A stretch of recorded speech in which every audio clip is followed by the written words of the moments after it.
This is the Elite Entrepreneurs Podcast, where we teach you the proven methods to grow your seven-figure business to 10 million and beyond.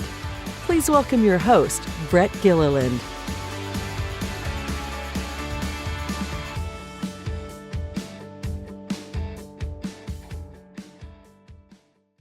Welcome, everyone, to this week's episode of the Elite Entrepreneurs Podcast. As we have every week, we've got another accomplished business owner here today who's going to share some of his lessons learned as he's grown his business.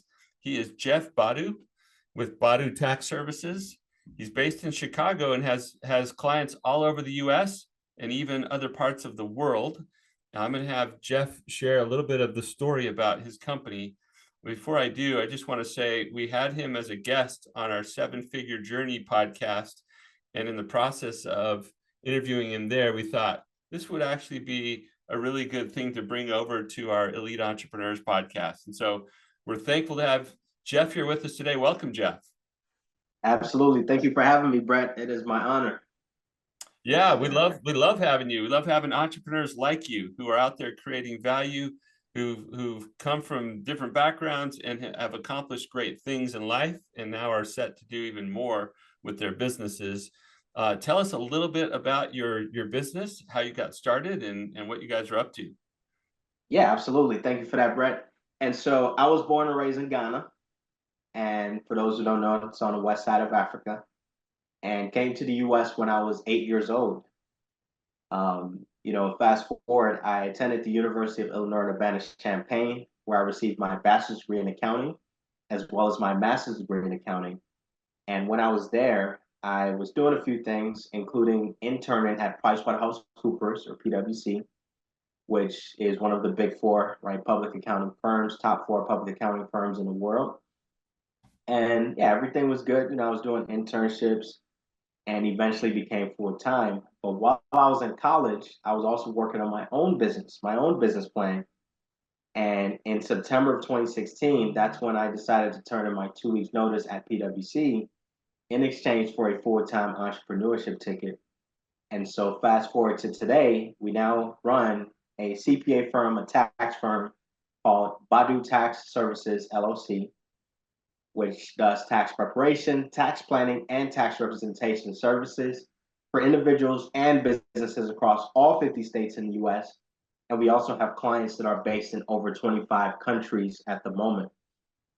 That company eventually morphed into other companies, including our real estate investment company, Badu Investments, LLC, which owns and acquires rental properties, apartment buildings in Chicago and also Northwest Indiana.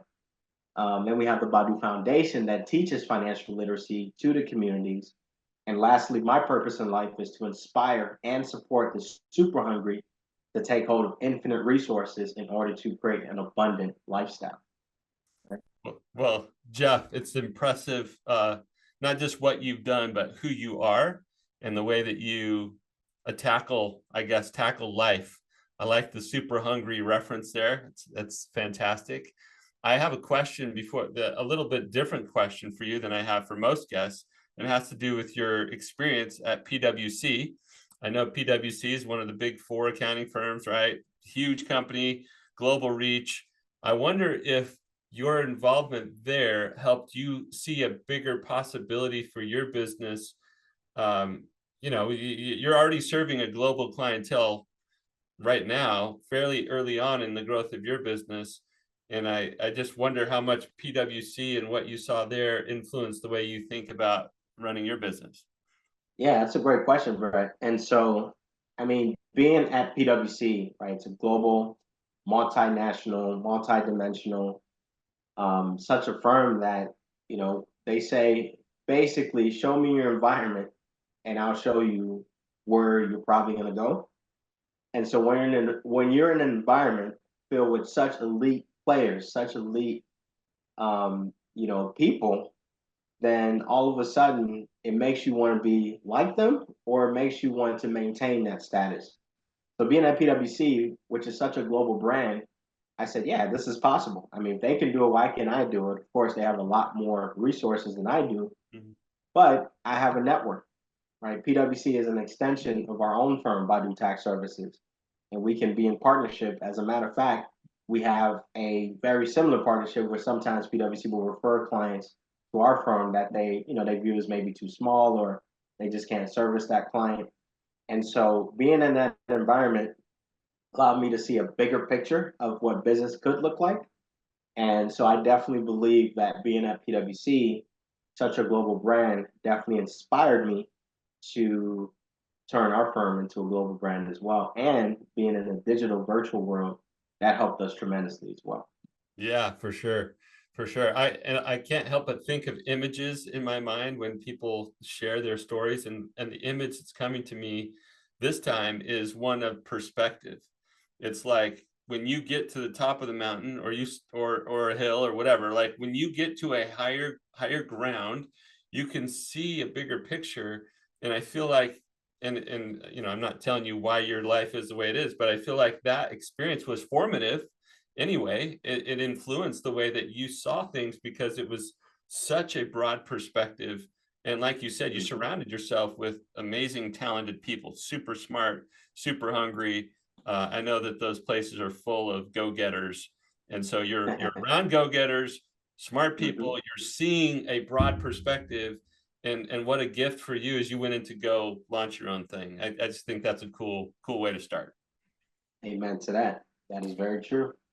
All right, well, let's get into some of the lessons that you've learned as you've gone from, the somewhat superhuman founder person that we all are when we start out. We're gonna do it all, and we hustle and grind, and then it's like, okay, now we're growing to the place where I got people in other parts of the country, other parts of the world.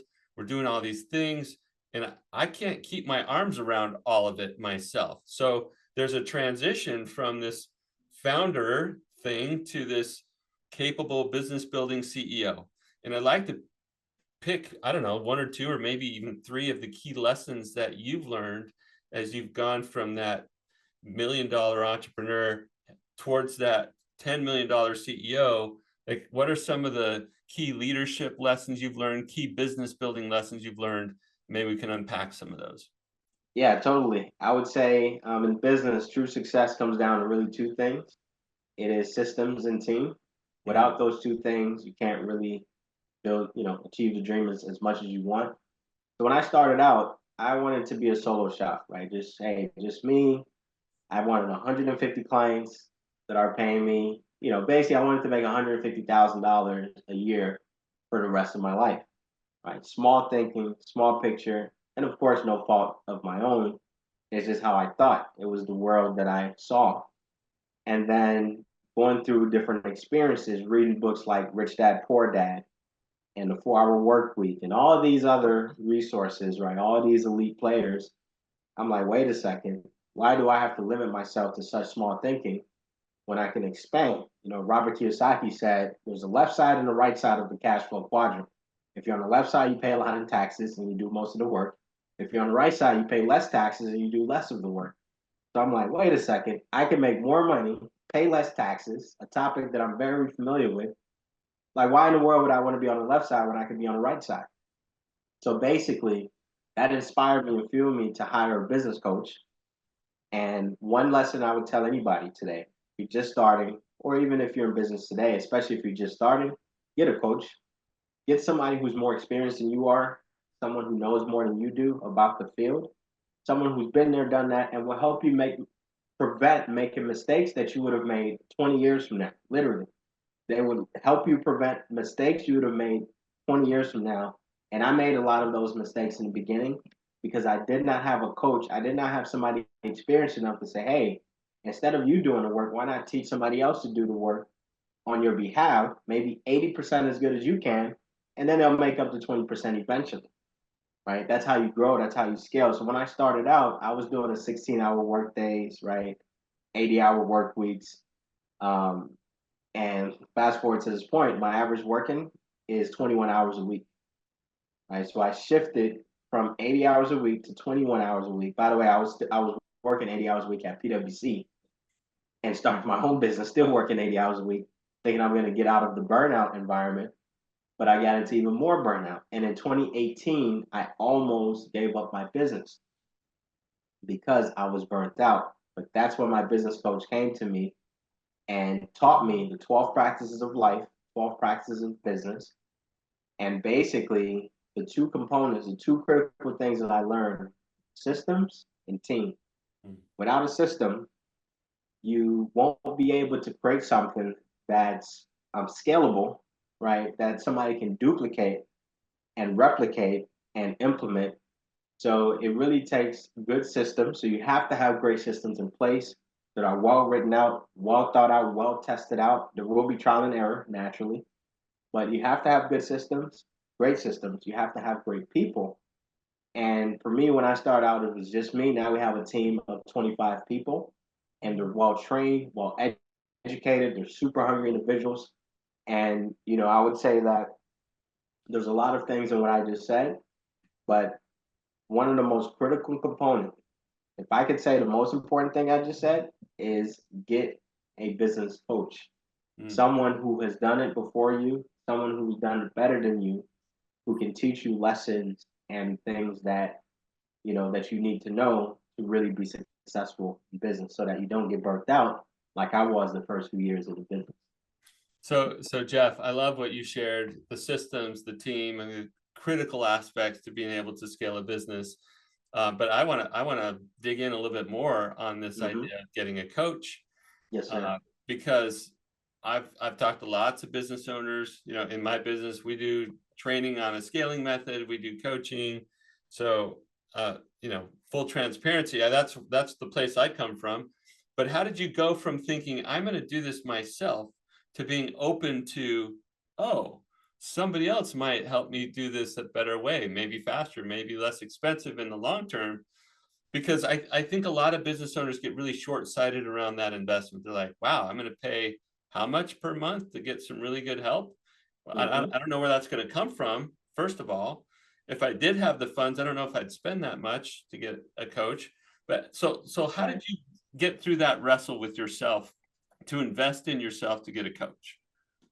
Yeah, so I had always been listening to like audiobooks, podcasts, like Rich Dad Poor Dad, 4 Hour Work Week, right? All those books, which are great. They help open my mind. But you really do need a coach to succeed in business, because the books are great and they're relevant and practical, but they may not be relevant and practical to your specific situation. Right. So that coach is the person that holds your hand and walks you through every step of the way. They know your situation. They know how much money you make. They know what your next growth point is, your next trajectory. And so basically for me, it was the burnout effect. Honestly, that's what made me jump into getting the coach, because I was getting burnt out, and I'm like, man, I don't want to go back to doing a job. It's just not for me. Once you've tasted that freedom of entrepreneurship, you don't want to go back unless you are literally doing everything yourself. So for me, it was the burnout. It was just getting burnt out. I'm like, I love doing taxes. I love the business, but man, why am I working 80 hours a week? Something's got to give. Something's got to change. And so that light bulb shined and said, you know what? It's better to get a coach. And ironically, I think it was that day or something like that. God blessed me with somebody in my inbox. One of the coaches liaison or team members reached out and said, "Hey, it's after tax season. We chatted last year," because I had turned them down initially. Then they came back right through persistence and follow up. Follow up is everything. And we had a conversation, and I still turned them down, by the way. But let's just say, long story short, I got cursed out by the coach, and I was like, yeah, something's got to give. Yes, you'll be paying money. Yes, this and that. But at the end of the day, it's return on investment. Everything is value based in life, right? You shouldn't just look at cost. Cost should be the last thing you look at. You always start with value first. What is the value of this thing that I'm about to do, that I'm about to get? And will this return me greater than what I'm paying for it? And if the answer to that is a resounding yes, you should do it all the time, no matter what. Even Jeff, if you got to find the money somewhere.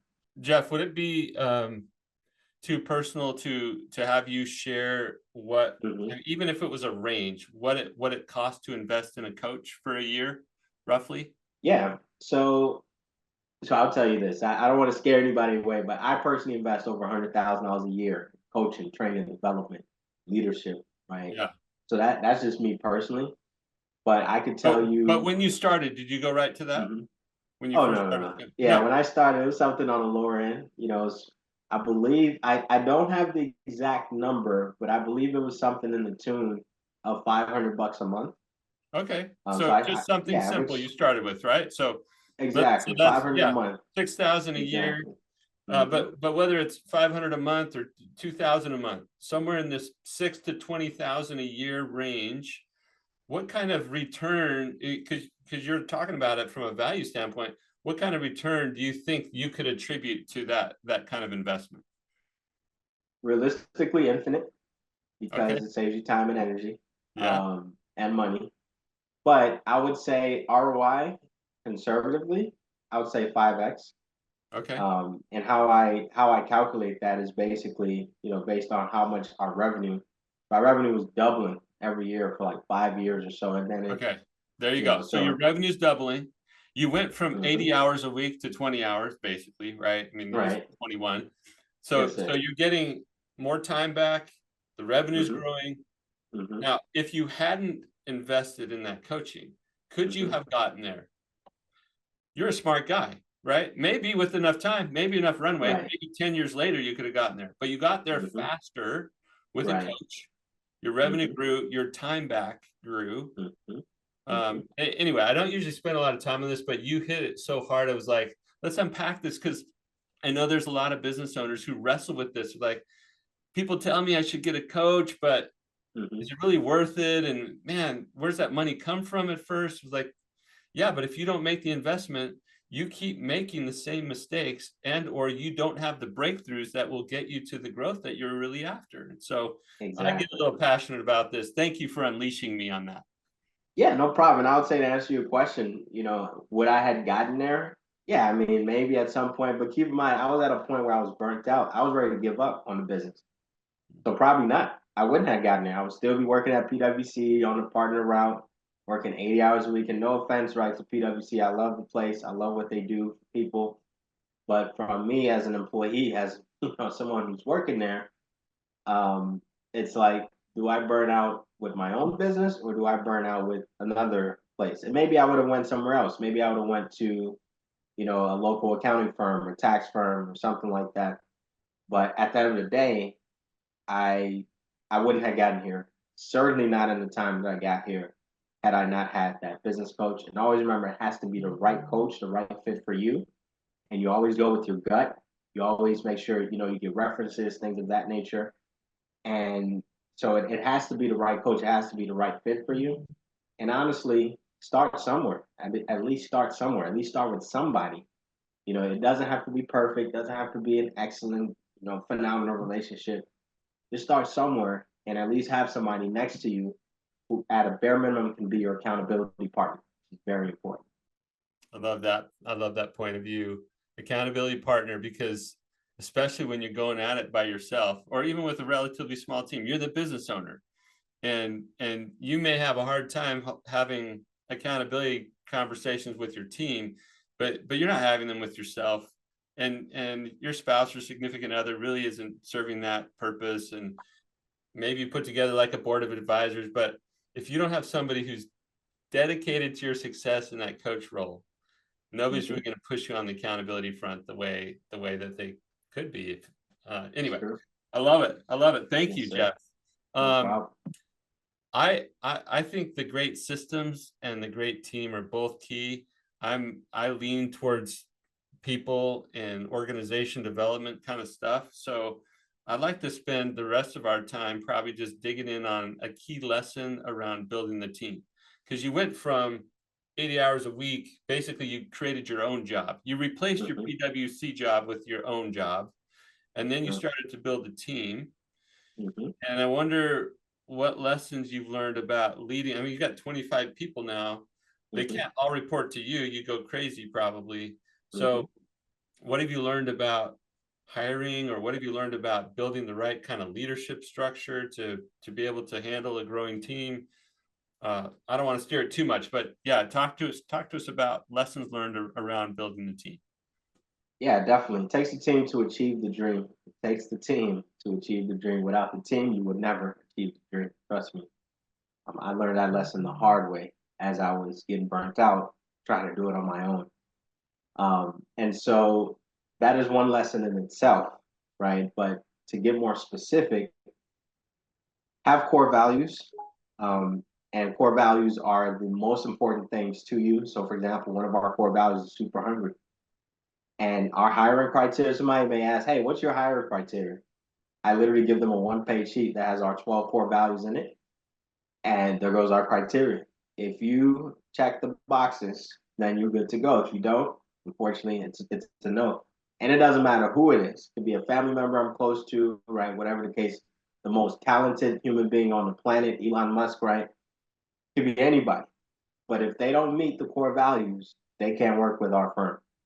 The reason why is because your core values are the core. It's what's basically the most critical things to you.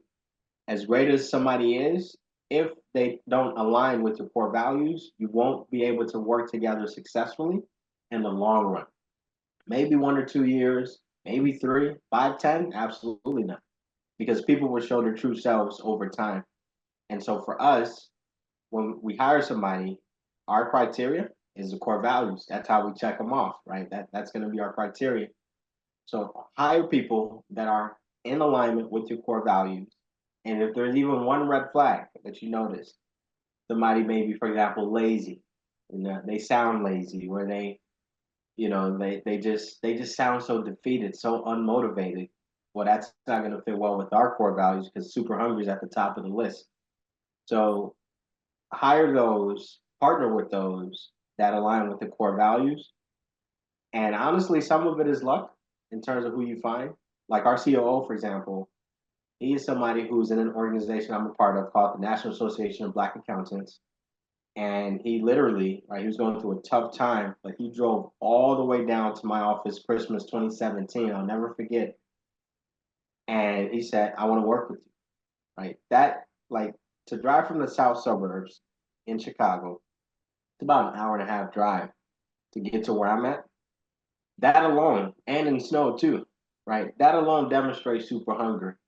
And of course, he's still with us, 7 years later, and all of a sudden, it's like he's somebody who now I trust. He's my right hand man because he demonstrated the core values from the jump, right? Super hungry, being the one. I actually wrote a book about him. It's called The Super Hungry. And that basically is a book about him, but it's also part of my purpose, right? Mm-hmm. And so hire those who align with your core values.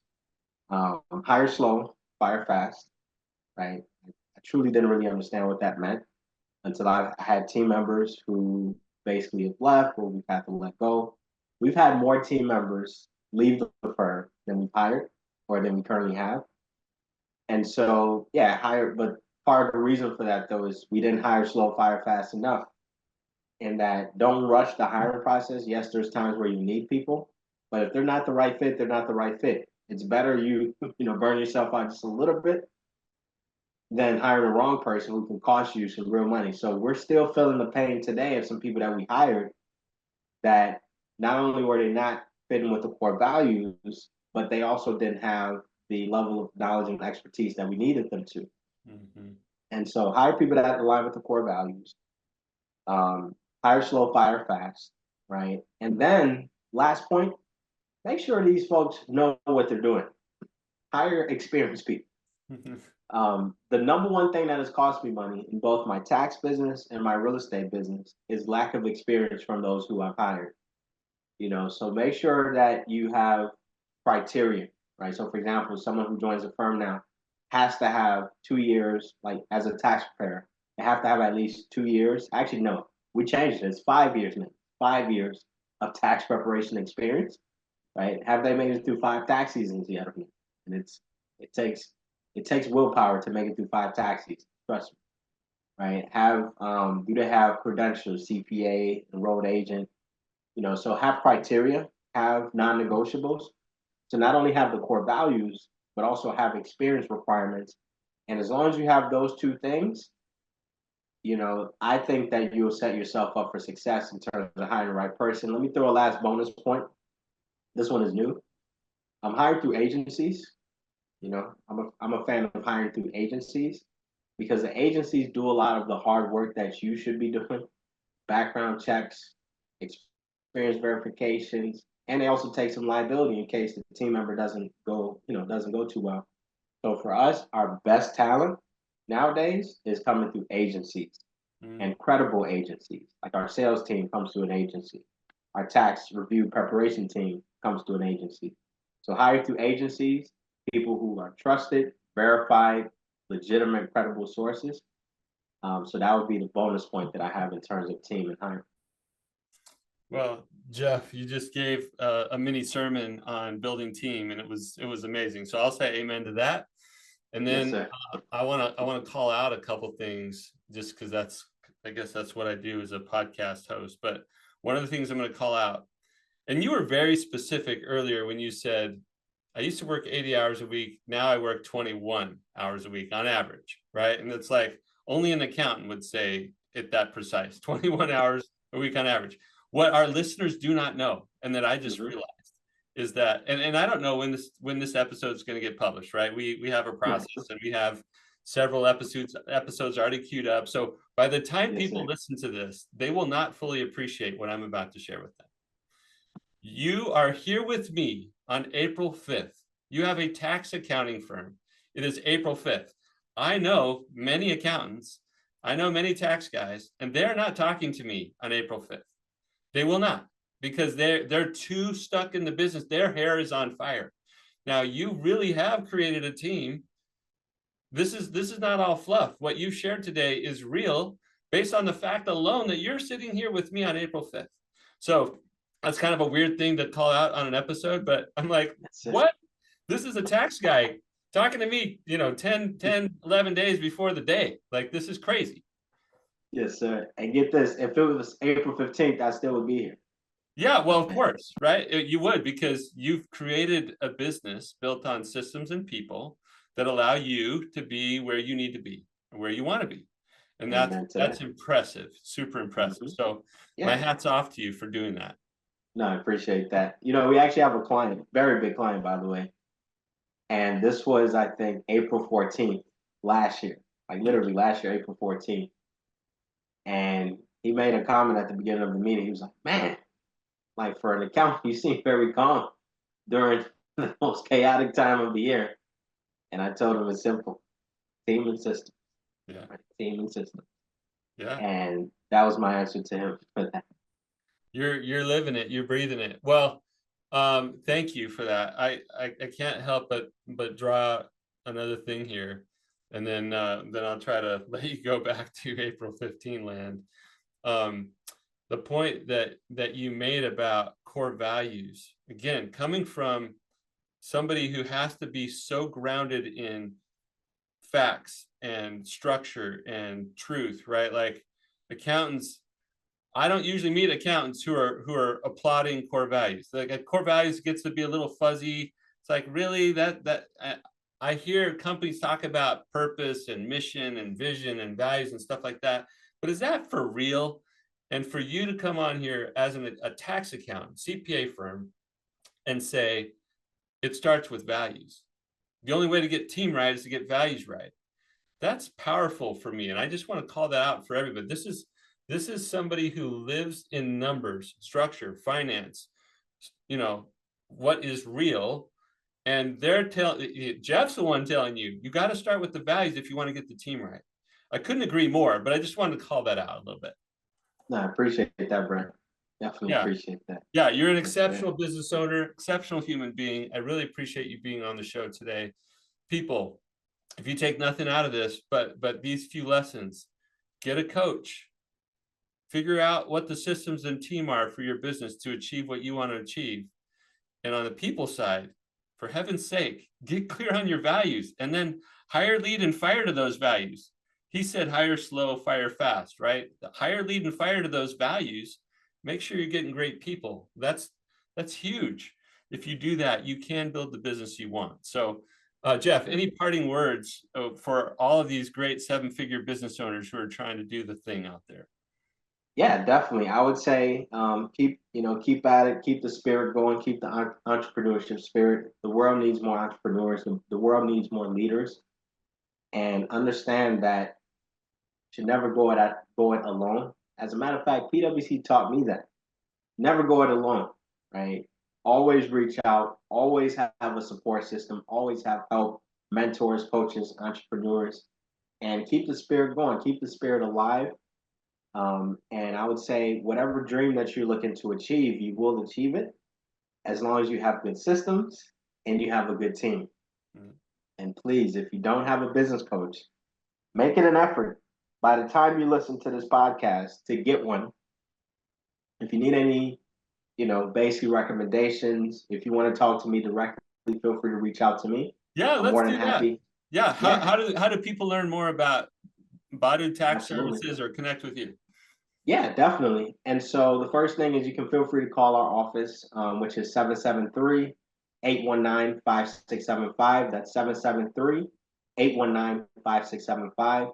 My personal website is jeffbadu.com, jeffbadu.com, jeffbadu.com.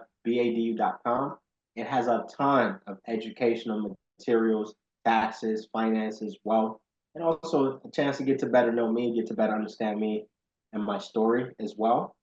Our tax firm website is badutaxservices.com. That's badutaxservices.com, BADUTAXSERVICES.com. And yeah, we're always here, always willing to help anybody who just needs help. Remember, our purpose is solely to inspire and support the super hungry to take hold of infinite resources in order to create an abundant lifestyle. Jeff, it has been an absolute pleasure having you here. Again, you do have a great story, which we didn't get into a ton here, but you got a great story coming here from another place, getting a great education, getting hungry, the super hungry, and you've made it happen. It's inspiring, and you've learned some really great lessons that you've shared some of today. Thank you so much for your time and sharing your lessons today. Amen. Thank you, Brett. Thank you, everybody, for listening. All right. Yes. Thank you. All of you who are listening, please share this episode, like, review, do all that stuff so that we can get it in front of as many seven-figure business owners as possible so they can learn from people like Jeff and other great business owners who share their lessons learned on this podcast every time we have an episode. And we'll see you next time.